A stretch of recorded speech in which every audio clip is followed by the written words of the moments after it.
Hey everyone, it is Coach Megan from Get Fit New Hampshire coming on today to show you two of my favorite lower body lacrosse ball releases. So especially if you were here in training yesterday and we did trap bar deadlifts, you might be feeling some tightness or some tension in your low back area.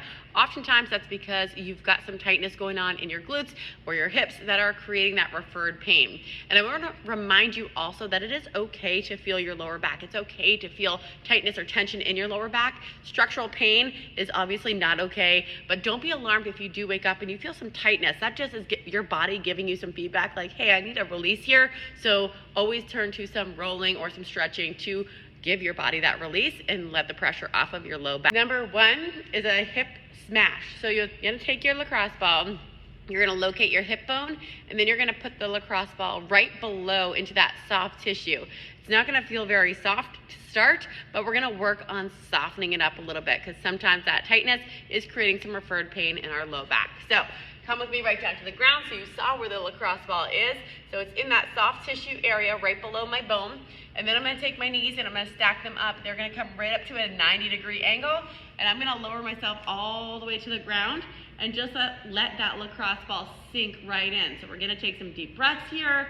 We're not gonna roll around. We're just gonna let it sink into that soft tissue, allowing us to have that release, which is gonna take some pressure, some tightness, some tension off of that low back and have nice buttery hips. Number two is the lacrosse ball right in the piriformis, so your glutes. So you're gonna take the lacrosse ball, you're gonna put right on your glute here. You're gonna come down to the ground and you're just gonna come off to the side a little bit. You don't wanna be straight up and down. Come right off to the side and then just let your body sink right into that lacrosse ball. So you can kind of manage how much pressure is going into that lacrosse ball. So you'll notice I'm up on my hand right now. For more tension, of a release, you can come down to your elbow, but you'll notice I'm not rolling around on the ball. I'm just letting it sink right in, breathing right through this. I know it might not look like it's extremely painful, but it actually is a little bit painful right here, so it just tells me that I need to do a little bit more of this. But this is another thing that can get really, really tense and tightened up, and that can give you some referred pain in your low back. So loosening up your hips and your glutes are a great way to keep your low back feeling loosey-goosey and happy.